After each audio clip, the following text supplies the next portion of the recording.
Welcome to our YouTube channel Jyoti Shikshalaya. तो कल हमने ना रिलेशन और फंक्शन की क्लास लगाई थी जिसमें हमने टॉप 14 क्वेश्चन डिस्कस किए थे। ठीक है, 40 क्वेश्चन हमारे हो गए थे जिसमें 2-4 क्वेश्चंस में आप लोगों के डाउट हैं, तो वो हम आज की वीडियो में लास्ट में डिस्कस करेंगे जो हमारे डाउट हैं। ठीक है, और आज की क्लास में हम टॉपिक लेंगे वो रहेगा हमारा वेक्टर्स का। वेक्टर्स में भी आप लोगों को टॉप 40 क्वेश्चंस मिलेंगे, सारे के सारे यहाँ पे इंपॉर्टेंट रहेंगे। तो चलिए शुरू करते हैं हमारी आज की क्लास और देखते हैं कि हम कितने क्वेश्चन आज कर पाते हैं। ठीक है, तो डेली आप लोग मेरी क्लास से जुड़े रहिए। अब बेस्ट तक कोई भी क्लास आपकी स्किप नहीं होगी, डेली आपकी क्वेश्चन प्रैक्टिस सीरीज यहाँ पे चलेगी। ठीक है, तो अच्छे से कीजिएगा अपनी क्वेश्चन प्रैक्टिस। जो ना समझ आए तो वो डाउट आप लोग मुझे दे दीजिए, कमेंट सेक्शन में कमेंट करके मेरे को बता दीजिए, तो आपका वहाँ पे अगर नेक्स्ट वीडियो में सोल्व हो जाएगा। ठीक है, तो चलिए शुरू करते हैं। हमारा फर्स्ट क्वेश्चन क्या कहता है? हमारा first question, if A B and C are linearly dependent. तो लीनियरली डिपेंडेंट वेक्टर है, तो लीनियर डिपेंडेंट वेक्टर्स आते ही आपके माइंड में ये आ जाना चाहिए कि उसका डेटरमिनेंट जो होता है वो क्या होता है? ज़ीरो होता है। तो सबसे पहले क्या करना है, हमें इन तीनों का डेटरमिनेंट हम निकालेंगे। तो 1 1 1 4 3 4 1 अल्फ़ा और 1। ठीक है, 1 अल्फ़ा और बीटा। ठीक है, इसका डेटरमिनेंट किसके को रखेंगे? जीरो। लीनियरली डिपेंडेंट वेक्टर है एंड मैग्नीट्यूड ऑफ सी हमारे पास कितना है? √3। तो देन हमें अल्फा और बीटा की वैल्यू निकालनी है। तो यहाँ से जब इसको मैं सोल्व करूँगी तो हमारे पास बीटा की वैल्यू आ जाएगी 1 आ जाएगी। ठीक है, और मैग्नीट्यूड ऑफ सी है, अब इसका यूज़ कर लो। इसका यूज़ करेंगे तो ये मैग्नीट्यूड ऑफ सी क्या होता है? 1 plus alpha square plus beta square is equal to मैं √3 स्केयरिंग बोथ साइड कर दूंगी मैं यहाँ से, तो ये कैंसिल आउट हो जाएंगे हमारे पास। तो बीटा की वैल्यू 1 थी तो 1 और 1 2, alpha square is equal to 3 - 2। तो अल्फा की वैल्यू आ गई हमारे पास +-1। तो अल्फा की वैल्यू आ गई +-1, बीटा की वैल्यू 1। डी ऑप्शन हमारा यहाँ पे क्या हो जाएगा? करेक्ट हो जाएगा। नेक्स्ट हमारे पास है the value of x for which the angle between a and b obtuse and the angle between b and the z axis is acute and less than π/6। तो वैल्यू ऑफ एक्स हमें बतानी है कि क्या होगी। ए और बी जो इन दोनों के बीच का जो एंगल है वो कैसा है? ऑब्ट्यूज है। दैट मीन्स इन दोनों की डॉट प्रोडक्ट क्या है? हमारे पास लेस देन 0 है। इन दोनों की डॉट प्रोडक्ट लेस देन 0 है, तो ये क्या आ जाएगा? 7 दूनी 14 एक्स स्क्वायर माइनस का 4 दूनी 8 एक्स और प्लस का x इज लेस देन 0 आ जाएगा। ठीक है, तो यहाँ से जब मैं x की वैल्यू निकालूंगी, यहाँ से जब इसको सोल्व करेंगे तो इसके फैक्टर बनाएंगे तो ये फैक्टर बन जाएंगे 7x इंटू में 2x - 1 लेस देन 0। तो यहाँ से x की वैल्यू क्या आएगी हमारे पास? 0 less then x less then 1/2। ये सबको आता है, वेविकर मेथड से हम यहाँ से निकाल लेंगे। ठीक है, तो x की वैल्यू हमारे पास आ गई 0 और 1/2 के बीच में। अब हमें क्या निकालना है? नेक्स्ट हमें क्या बोला है? b और जेड एक्सिस के बीच कैसा एंगल है? एक्यूट और लेस देन π/6 है। तो इसका मतलब हमारे पास क्या है? जेड एक्सिस का पॉइंट हमने मान लिया के जेड। ठीक है, जेड एक्सिस पे ही, क्योंकि एक्स और वाई हमारे पास क्या हो जाएंगे? 0 हो जाएंगे। तो इन दोनों की डॉट प्रोडक्ट बी डॉट के आ जाएगी। ठीक है, divide by magnitude of B dot magnitude of के, और ये क्या है? एक्यूट एंगल है तो ग्रेटर देन कोस π/6, और π/6 हमारे पास एंगल गिवन है। ठीक है, एक्यूट में ग्रेटर, ऑब्ट्यूज में लेस होता है। अब बी और के की प्रोडक्ट यानी कि जेड एक्सिस का पॉइंट है के, तो यहाँ से बी की जेड एक्सिस के साथ करेंगे तो ऊपर क्या आ जाएगा? एक्स का पॉइंट, क्योंकि एक्स और वाई के कोऑर्डिनेट यहाँ पे क्या है? 0। इन दोनों की क्या करनी है? डॉट प्रोडक्ट करनी है। और नीचे आ जाएगा, जब इसको सोल्व करेंगे तो हमारे पास क्या आ जाएगा? √x² प्लस में 53 आ जाएगा। ठीक है, और इज ग्रेटर देन कोस π/6 की वैल्यू √3/2। जब मैं इसको सोल्व करूंगी तो मेरे पास जो x की वैल्यू आएगी वो आएगी हमारे पास ग्रेटर देन √159 और लेस देन माइनस का √159। तो ये हमारे पास वैल्यू आ जाएंगी। और एक वैल्यू हमारे पास ये थी 0 लेस देन x 1/2। तो इन दोनों के बीच में कोई ऐसी वैल्यू है जो x को सेटिस्फाई, मतलब x की वैल्यू निकल के आ रही है। x एक बार तो ग्रेटर हो गया √159 से और लेस हो गया -√159 से, और यहाँ से 0 और 1/2 के बीच में। तो यहाँ पे ये फर्स्ट इक्वेशन है और ये सेकंड इक्वेशन है, तो first and second do not satisfy together, ये इकट्ठी सेटिस्फाई नहीं होंगी। तो इसका मतलब ऐसी कोई भी वैल्यू यहाँ पे एग्जिस्ट नहीं करती। तो डी ऑप्शन हमारा यहाँ पे क्या हो जाएगा? करेक्ट हो जाएगा। ठीक है, नेक्स्ट क्वेश्चन हमारे पास क्या कहता है? The vector A B and C are of same length and taken pairwise they form equal angles. Equal angles बना रहे हैं, A B and C are same length के हैं। इफ ए और B then C is equal to, तो हमें सी बताना है। ए और बी इक्वल लेंथ के, तो मैग्नीट्यूड ऑफ ए जब मैं निकालूंगी तो कितना आ जाएगा? √2। मैग्नीट्यूड ऑफ बी मैंने जब निकाला तो कितना आ गया हमारे पास? √2। और सी वेक्टर हमने मान लिया xi प्लस में yj प्लस में zk। तो मैग्नीट्यूड ऑफ सी मैंने निकाला तो हमारे पास कितना आया? मैग्नीट्यूड ऑफ सी आया हमारे पास x square plus y square plus में जेड स्क्वेयर का स्क्वेयर रूट, ये आ गया। ठीक है, और ये तीनों क्या है, सेम लेंथ के, तो that means a magnitude of a और मैग्नीट्यूड ऑफ बी कितना आया, रूट टू सेम आया, तो इसका भी मैग्नीट्यूड कितना आएगा, रूट टू, यानी कि सेम आएगा। तो यहाँ से स्क्वेयरिंग बोथ साइड, तो x square plus y square plus z square किसके इक्वल आ गया हमारे पास, 2 के इक्वल आ गया। अब क्या गिवन है, the angle between the vectors taken in pairs are equal. ठीक है, तो हमने मान लिया थीटा, तो यहाँ से हमारे पास क्या आ जाएगा, cos theta is equal to A dot B upon magnitude of A magnitude of B. तो यहाँ से हमारे पास वैल्यू आ जाएगी 1/2। तो थीटा की वैल्यू हमारे पास कितनी आ गई, यहाँ से सेम ए और सी के साथ करेंगे, magnitude of A magnitude of C, A और बी के साथ, ए और सी के साथ, तो ये भी 1/2, और बी और सी के साथ करेंगे तो हमारे पास magnitude of b magnitude of c कितना आ जाएगा, 1/2। ठीक है, कर दिया। अब यहाँ से वैल्यू रख दो, मतलब ए और बी की, ए और सी की, बी और सी की, ऐसे मतलब सारी वैल्यूज रख देंगे तो हमारे पास वैल्यू आ जाएंगी एक्स प्लस वाई अपॉन में √2 इंटू में √2 अप इज इक्वल टू 1/2, और एक वैल्यू हमारे पास आ जाएगी वाई प्लस जेड अपॉन, मतलब इनकी मल्टीप्लाई कर देंगे, √2 इंटू में √2 इज इक्वल टू 1/2। ठीक है, कहाँ से आया है ये, ए डॉट सी करा फिर बी डॉट सी करा। ठीक है, ऐसे हमने यहाँ से निकाल लिया। अब उसके बाद यहाँ से एक्स प्लस वाई और वाई प्लस जेड की वैल्यू हमारे पास आ जाएगी, एक्स प्लस वाई की वैल्यू तो हमारे पास आ गई 1 और वाई प्लस जेड की भी वैल्यू इज इक्वल टू आ गई 1। तो जब यहाँ से मैं इसको सोल्व करूँगी एक्स प्लस वाई और वाई प्लस जेड को, तो सोल्व करने के बाद हमारे पास एक इक्वेशन बन जाएगी, ये थी ना equation x square plus y square plus z square is equal to 2, और एक वैल्यू हमारे पास, तो इन वैल्यूज़ का यूज़ करेंगे, x plus y is equal to 1 और y plus z is equal to 1। तो यहाँ पे ये वैल्यूज़ पुट कर देंगे, एक्स में बना लेंगे, यहाँ से क्या निकालेंगे, वैल्यूज़ निकालेंगे। ठीक है, एक्स की फॉर्म में, तो एक्स की वैल्यू यहाँ से निकल जाएगी और फिर यहाँ से हो जाएगा x is equal to 1 minus y, और यहाँ से फिर वापस से वैल्यू रख देंगे। ठीक है, या फिर y की वैल्यू निकालो, y की वैल्यू हमारे पास आ जाएगी 1 माइनस एक्स और z की वैल्यू आ जाएगी 1 माइनस वाई, तो y की वैल्यू इसमें रख देंगे, तो y और z की वैल्यू x की फॉर्म में निकल आएंगे। तो इस इक्वेशन में हम पुट कर देंगे, इज इक्वल टू में 2 था। ठीक है, पुट करने के बाद हमारे पास x की दो वैल्यूज आ जाएंगी 1 और -1/3। ठीक है, तो एक बार x को 1 लेंगे, एक बार x को हम क्या लेंगे, -1/3, और कहाँ पुट करेंगे, जो हमारे पास y था, y is equal to 1 minus x, तो एक बार x को 1 पुट करेंगे और एक बार -1/3, तो वहाँ से y की वैल्यू हमारी आ जाएगी। ठीक है, x y, और सिमिलरली हम कैसे निकालेंगे z की वैल्यू। ठीक है, सारी वैल्यूज हम पुट कर देंगे, मैग्नीट्यूड ऑफ c जो c की वैल्यू जो हमने मानी थी क्या, xi प्लस वाई जे प्लस जेड के, तो सारी वैल्यूज हम यहाँ पे रख देंगे।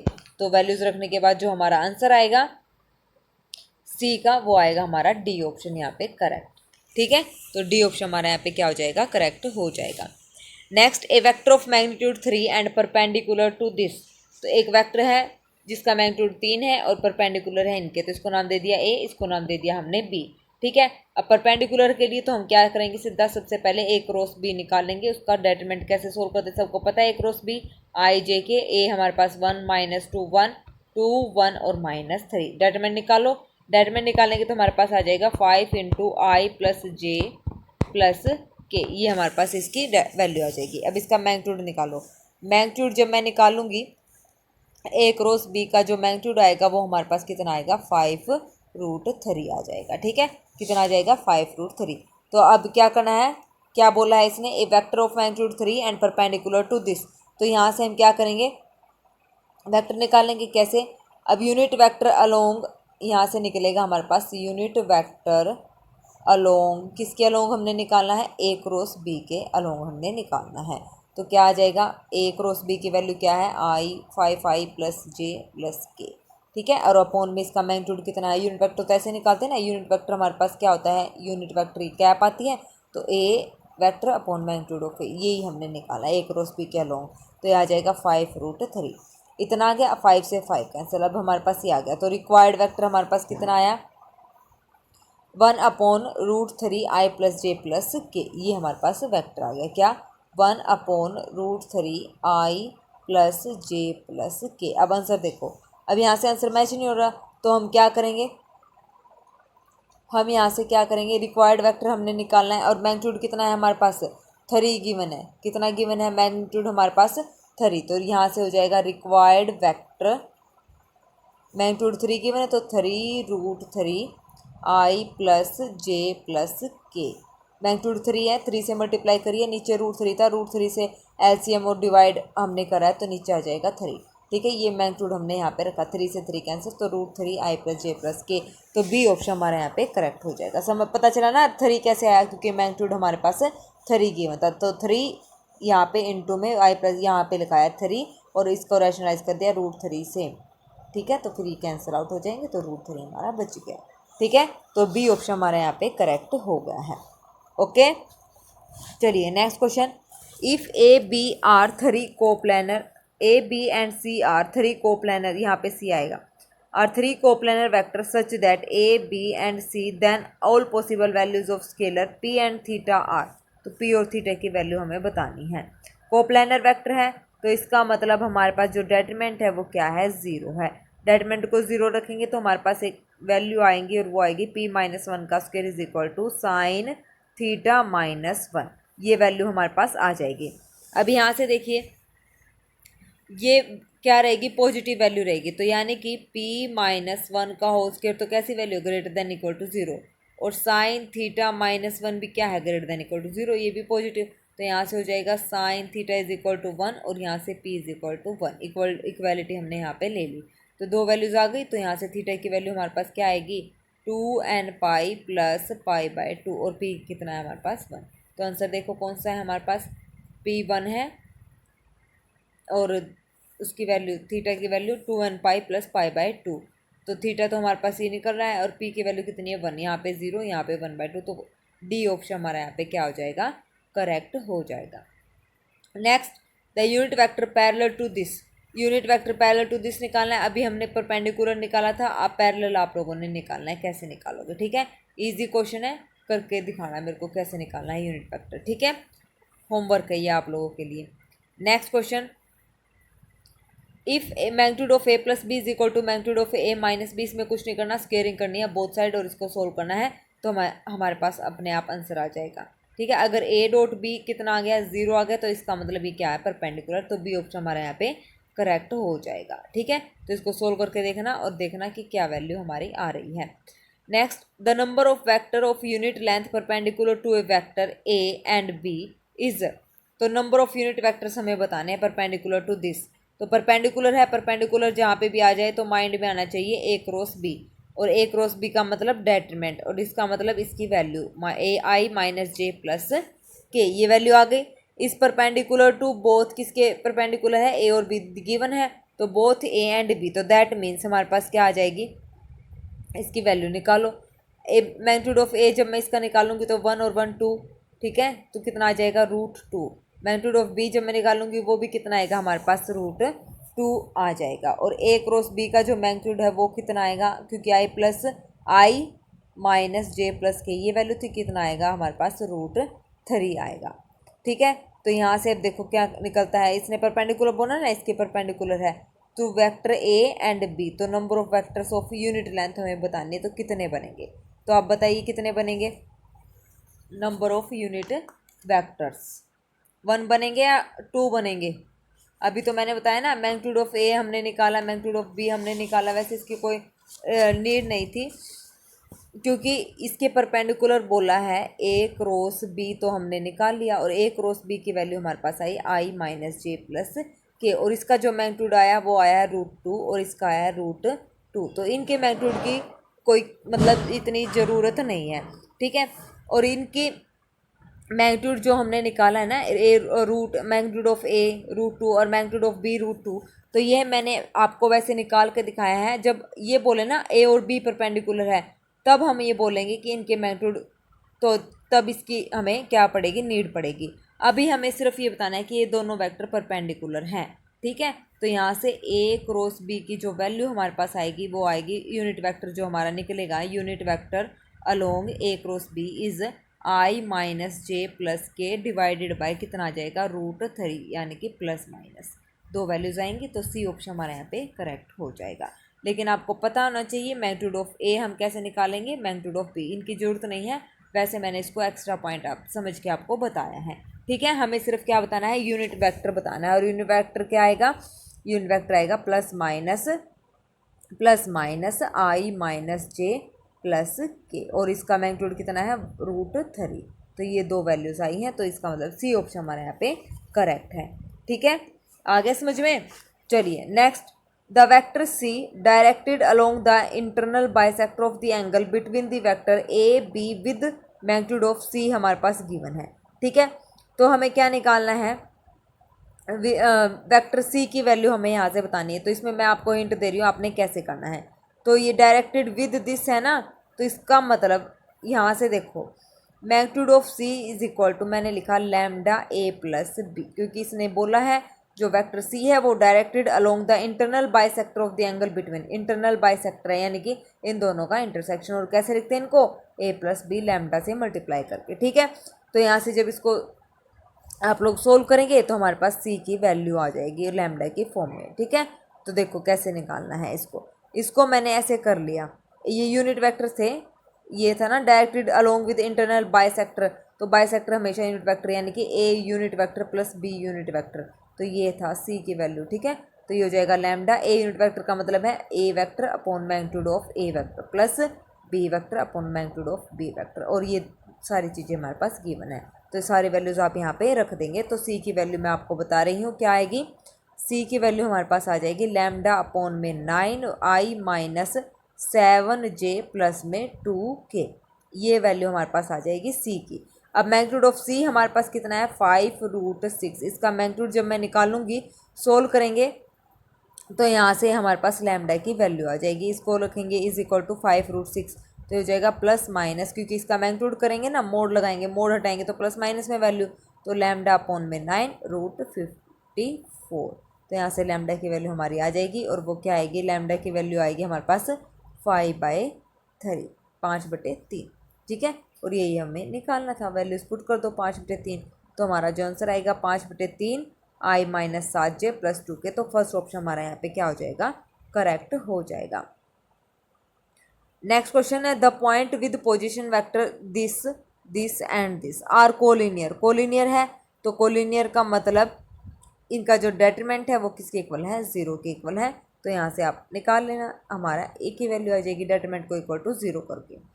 Next, given two vectors this and this, the unit vector coplanar with the two vectors and perpendicular to the first, coplanar with the two vectors, तो यानी कि a cross b cross c is a vector coplanar with b and c, किसके साथ है, coplanar with to vector बोला ना, तो coplanar with b and c and perpendicular to a, तो इसका मतलब है ये, और ये वैल्यू हमें यहाँ से निकालनी है।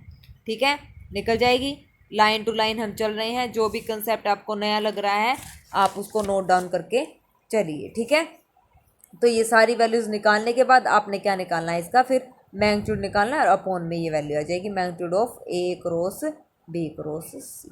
ठीक है, coplanar with two vectors and perpendicular to this. ठीक है, परपेंडिकुलर टू फर्स्ट बोला ना, तो फर्स्ट वाला ये था हमारे पास ए।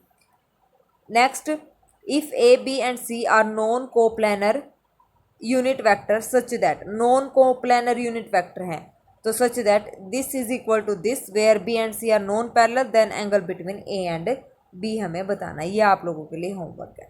ठीक है, तो आज हम करते हैं 12 क्वेश्चन, जिसमें 2 क्वेश्चन आप लोगों के लिए होमवर्क रहेंगे, और अच्छे से इसकी तैयारी करना है। जो क्वेश्चन ना समझ आए, उन दोनों क्वेश्चन में से कोई क्वेश्चन नहीं निकले तो कमेंट सेक्शन में कमेंट कर देना, तो नेक्स्ट वीडियो में हम उसको डिस्कस कर लेंगे। तो ये 12 क्वेश्चन है मैंने आप लोगों को करवा दिए हैं, और ये आज का 12th क्वेश्चन आप लोगों के लिए होमवर्क रहेगा, तो इसको अच्छे से ट्राई करना है।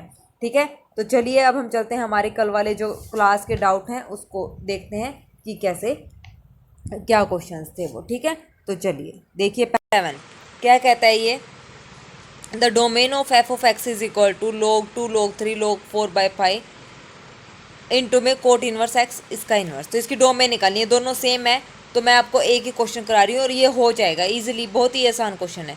तो देखिए 27 हमें कैसे करना है, log 2 है, इसके अंदर जो वैल्यूज़ हैं वो सारी पॉजिटिव होंगी, क्योंकि log x अगर हम लेते हैं तो वो क्या होता है, जो x होता है वो किस पे डिफाइन होता है, x पॉजिटिव वैल्यू पे, तो इसको मान लो आप लोग x यहाँ से यहाँ तक, तो इसका मतलब ये वैल्यू क्या है, पॉजिटिव, तो मैं यहाँ लिख रही हूँ, इसका मतलब log 3 log 4/π और 1 कोट इनवर्स x का इज़ ग्रेटर देन 0। ठीक है, क्योंकि इनवर्स था ना उसका, तो इसको मैंने रेसिप्रोकल कर दिया। अब यहाँ से log 3 को मान लो, तो इसका मतलब ये पॉजिटिव, तो log 4/π one upon cot inverse x is greater than zero. Log की प्रॉपर्टी लगाओ तो ये इधर आ जाएगी। इसका मतलब ये जो बेस है इसकी पावर ऊपर चली जाएगी, तो बेस की पावर में क्या आ जाएगा, जीरो। तो यहाँ से हमारे पास हो जाएगी वैल्यू, और ये वैल्यू हमारे पास क्या आ जाएगी, वन अपॉन में कोट इनवर्स एक्स। एक मिनट ऐसे कैसे चला दिया हमने। हाँ देखो ये हो गया ना, log 4/पाई वन अपॉन कोट इनवर्स, क्योंकि log 3 के अंदर था ये वैल्यू, तो ये पॉजिटिव, ठीक है। अब क्या करें, अब यहाँ से log की प्रॉपर्टी लगाओ, वन अपॉन में कोट इनवर्स एक्स, और ये क्या आ जाएगा, ग्रेटर देन हमारे पास 4/पाई, और इसकी पावर आ जाएगी जीरो, ठीक है। और इसका मतलब इसकी वैल्यू कितनी है हमारे पास, वन। तो यहाँ से हमारे पास वैल्यू आ गई one is greater than coat inverse x. तो यहाँ से एक्स की वैल्यू जब मैं निकालूंगी तो कोट वन पाई/4 पे, तो पाई/4 एक्स इज़ क्या हो गया हमारे पास, एक्स इज़ लेस देन पाई/4। ये वैल्यू हमारे पास आ गई, एक्स क्या आ गया, लेस देन पाई/4। और पाई/4 वही एक्स, मतलब क्या वैल्यू है हमारे पास कोट की, वन थी ना। देखो यहाँ से x हमारे पास कितना आया, लेस देन पाई/4। अब यहाँ से नेक्स्ट टर्म में देखेंगे, उधर से तो x की वैल्यू लेस देन पाई/4 आ गई, x की वैल्यू लेस देन पाई/4। अब हम क्या करेंगे, अब हम इसको देखेंगे, ये वाला जो एंगल लिया था हमने, 2 का जो एंगल था उसको पॉजिटिव करा था, तो log 4/पाई वन अपॉन में कोट इनवर्स एक्स, और ये क्या है हमारे पास, ग्रेटर देन जीरो। अब सेम ये बेस है, इसको इधर लेके जाओ तो ये 1 हो जाएगा इधर, तो ये हो जाएगा log, नीचे लिख रही हूँ मैं, log 4/पाई one upon cot inverse x is greater than one, ठीक है। अब यहाँ से इसको लेके जाएंगे, वही प्रॉपर्टी यूज़ करेंगे, तो 1 अपॉन में कोट इनवर्स एक्स, और ये हो जाएगा ग्रेटर देन 4/पाई। अब मैं इसको क्या करूँगी, रेसिप्रोकल, तो cot inverse x is less than पाई/4। एक्स की वैल्यू हमारे पास आ जाएगी लेस देन वन, एक्स की वैल्यू हमारे पास आ गई लेस देन वन, ठीक है। एक्स की वैल्यू आ गई लेस देन वन, अब ये आ गई लेस देन वन। और यहाँ से अब ऑप्शन में देखो, उसमें तो हमारे पास एक्स की वैल्यू क्या आई थी, ग्रेटर देन, ये था ना 1 अपॉन कोट, उसमें क्या निकाली थी, अभी निकाली थी ग्रेटर देन वन, तो ये हो जाएगा 1 is greater then coat inverse x, तो 1 इधर आ जाएगा पाई/4 ग्रेटर देन एक्स। तो एक्स की वैल्यू लेस देन वन और ग्रेटर देन पाई/4, ये आ गई। अब पाई/4 देखो यहाँ से कोई भी वैल्यू में एग्जिस्ट नहीं कर रहा, तो इसका मतलब ये हमारा आंसर तो नहीं बनेगा। एक्स लेस देन वन का मतलब हमारे पास यहाँ पे इंटरवल क्या बनेगा, 1 से लेके इन्फिनिटी तक बनेगा, तो x belongs to 1 to infinity हमारा यहाँ पे क्या हो जाएगा, आंसर हो जाएगा, ठीक है। अब ये x ग्रेटर देन पाई/4 ऑप्शन के हिसाब से तो है नहीं किसी में भी, तो इसलिए हमने कट कर दिया। अब आप बोलोगे मैडम x लेस देन 1 है, तो यहाँ से x इंटरवल बना 1 टू इन्फिनिटी, तो ये भी ऑप्शन में नहीं, तो इसको तो ऐसे भी कट कर सकते हैं। ये कट क्यों किया, अब इसका रीज़न मैं आपको बताती हूँ, ये कट मैंने कैसे किया है। x हमारे पास कितना आया है, ग्रेटर, एक मिनट, ये दूसरा ऑप्शन देख लिया हमने, ये रहा x, इसमें तो गिवन है ना, x इज लेस देन 1 पे, 1 की कंडीशन तो हमारे पास 1 टू इन्फिनिटी वैसे तो गिवन है, तो सी ऑप्शन हमारा करेक्ट हो जाएगा। और x ग्रेटर देन पाई/4 की वैल्यू कंडीशन गिवन नहीं है, तो ये गलत हो जाएगा। अब यहाँ से देखो, ये तो हमारे पास ऑप्शन से हमने डिस्कार्ड करके कर लिया, इसको तो कर दिया। अब वैसे कैसे इसको जब हम चेक करेंगे, तो इसको हम कैसे चेक करेंगे, अब देखो जब मैंने इस एंगल का लिया तो ये पॉजिटिव लिया, जब मैंने इसको हटाया तो ये वाला पॉजिटिव लिया। अब मैं इन तीनों को हटा दूंगी तो इसका मतलब ये x बन जाएगा और ये पॉजिटिव आएगा, तो यहाँ से भी वैल्यू क्या आएगी, cot inverse x is greater then क्या आ जाएगी, 0 आ जाएगी।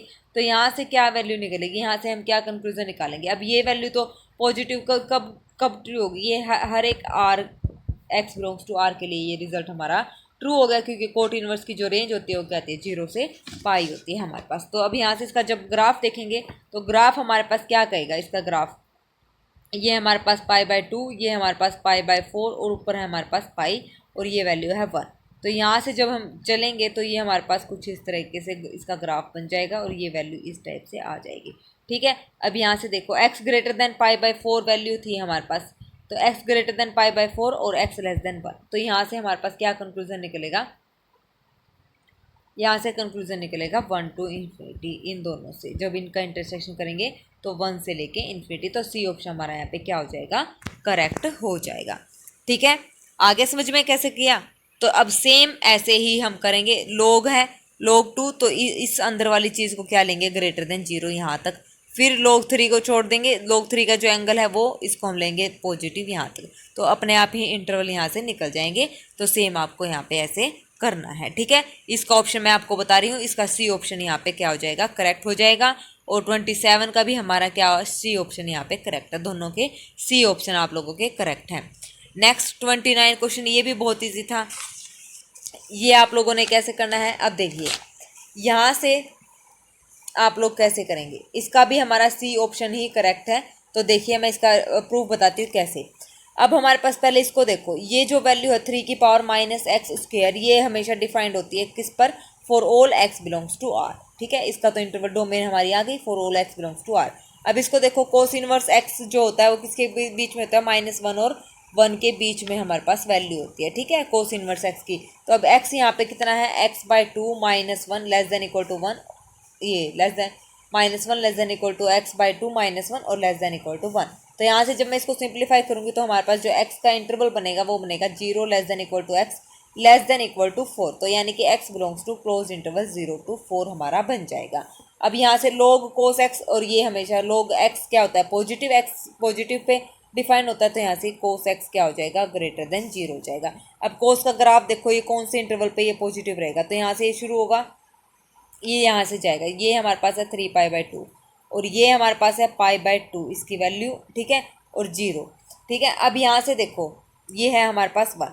अब पॉजिटिव कहाँ कहाँ है, ये पॉजिटिव है हमारे पास 0 से π/2 पर पॉजिटिव है, ओपन इंटरवल। बाकी ये 3π/2 से आगे जो वैल्यू आएगी उस पर। तो हमें cos x पॉजिटिव देखना है, कहाँ पे पॉजिटिव है, 0 से लेके π/2, 0 से π/2 और इंटरवल क्लोज्ड 0 से π/0 पे क्लोज्ड और π/2 पे ओपन आएगा, ठीक है, क्योंकि π/2 से आगे क्या है, ये नेगेटिव हो जा रहा है, ठीक है। तो हम नहीं बता सकते π/2 पे ये वैल्यू पॉजिटिव आएगी या नेगेटिव आएगी, ये स्ट्रेट लाइन पे है π/2, ठीक है। तो इसलिए इसको यहाँ पे इंक्लूड नहीं किया, तो ये इंटरवल हमारा यहाँ से आ गया।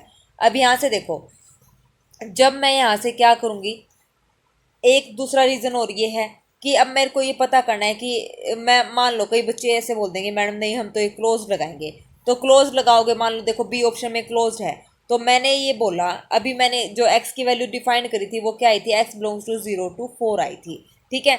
और जो ये ग्राफ बना था वो इस टाइप से हमारे पास बना था, ये था 3π/2 और ये था हमारे पास π/2 और ये 0, ये तो पॉजिटिव एंगल तो हमारे पास ये था। अब मान लो मैं ये इंक्लूड करना चाहती हूँ, तो मैंने सबसे पहले मैं ये चेक करूँगी 3π/2 पे इसकी वैल्यू क्या आ रही है, 3π/2। जब मैं इसको सोल्व करूँगी तो ये वैल्यू हमारे पास पाई की वैल्यू मैं 3.141 रखूँगी, तो ये हमेशा क्या आएगी, ग्रेटर देन 4 आएगी, ये वैल्यू 4 से बड़ी आ जाएगी, ठीक है। ये वैल्यू 4 से बड़ी आ जाएगी तो इसका मतलब ये वैल्यू तो आगे वाली वैल्यू तो हमारी रिजेक्ट हो जाएगी। और फिर ये π/2 जब मैं इसको सोल्व करूँगी तो π/2 की वैल्यू हमारे पास क्या होती है, 22/7। जब मैं इसको सोल्व करूँगी 7 14 7 21 और ये क्या रहेगी, लेस देन 0 लेस देन 4 रहेगी। तो लेस देन 4 रहेगी तो इसका मतलब 4 तो किसी में भी इंक्लूड नहीं हो रहा था, इसलिए π/2 के आगे हमने क्या लगाया है, ओपन इंटरवल लगाया है। और 3π/2 ऑप्शन में नहीं था, तो 3π/2 से ऊपर वाली जो वैल्यू है वो आगे ज़्यादा बड़ा इंटरवल हम नहीं लेंगे, तो हमने ये स्टार्टिंग वाला ही इंटरवल यहाँ पे रखा, 0 से π/2 हमने यहाँ पे ली है, ठीक है। तो ये हो गया। और π/2 को मैंने इंक्लूड क्यों नहीं किया, क्योंकि इसकी वैल्यू लेस देन 4 थी और हमें 0 और 4 से लेस देन 4 थी, और 0 और 4 के बीच की वैल्यू आए तो भी सही है। अगर ये 4 इक्वल टू आ जाता ना, मान लो इसकी वैल्यू 4 समथिंग आ जाती, तो हम यहाँ पे क्लोज्ड वैल्यू लगा देते, ठीक है, ओके। तो इसको हमने ऐसे लिखा है, तो इसका मतलब जो हमारा सी ऑप्शन यहाँ पे क्या हो जाएगा, करेक्ट हो जाएगा, ओपन इंटरवल आएगा π/2, ठीक है।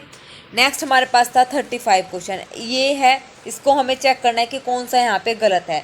तो गलत के लिए सबसे पहले तो स्ट्रिक्टली इंक्रीजिंग डिक्रीजिंग के लिए हम चेक करते हैं डेरिवेटिव। तो डेरिवेटिव निकालो, f' यहाँ पे क्या आ जाएगा हमारे पास, लेस देन 0 आ जाएगा। इसका डेरिवेटिव सबको पता है, -5 - x log of 5, और ये डेरिवेटिव की वैल्यू क्या है, लेस देन 0, क्योंकि नेगेटिव साइन है। अब ये वैल्यू लेस देन 0 है तो इसका मतलब ये कैसा है, स्ट्रिक्टली डिक्रीजिंग फंक्शन होगा हमारे पास, कहाँ पर, 0 से इन्फिनिटी, ओपन इंटरवल 0 से इन्फिनिटी पे ये क्या होगा, स्ट्रिक्टली डिक्रीजिंग हमारे पास हो जाएगा। हमें फोर्स बताना है। अब स्ट्रिक्टली इंक्रीजिंग किस पे हो जाएगा, क्योंकि 0 से इन्फिनिटी पे डिक्रीजिंग है, तो फर्स्ट ऑप्शन तो हमारा गलत ही हो गया, इंक्रीजिंग नहीं होगा। इंक्रीजिंग होगा किस पे, माइनस इन्फिनिटी टू जीरो पे। और डोमेन इसकी हमेशा क्या होती है, रियल नंबर्स का सेट होती है एक्सपोनेंशियल फंक्शन की, और रेंज होती है जीरो से इन्फिनिटी। तो फॉल्स हमारा फर्स्ट ऑप्शन यहाँ पे करेक्ट है। ठीक है, आ गया समझ में? तो ये थोड़ा सा अच्छे से कर लेना, जो इसकी डोमेन हमने बताई है 0 से π/2। अगर नहीं समझ आए तो मैसेज कर देना, मतलब कमेंट कर देना, तो कल वाले वीडियो में मैं दोबारा अच्छे से एक्सप्लेन कर दूंगी। ठीक है, बाकी आपको समझ आ जाना चाहिए, इतना कोई मुश्किल ये है नहीं। हो गए सारे डाउट क्लियर अब तो चलिए आज के लिए फिर बस इतना ही। मिलते हैं नेक्स्ट वीडियो में नए क्वेश्चंस के साथ। Okay, thank you very much.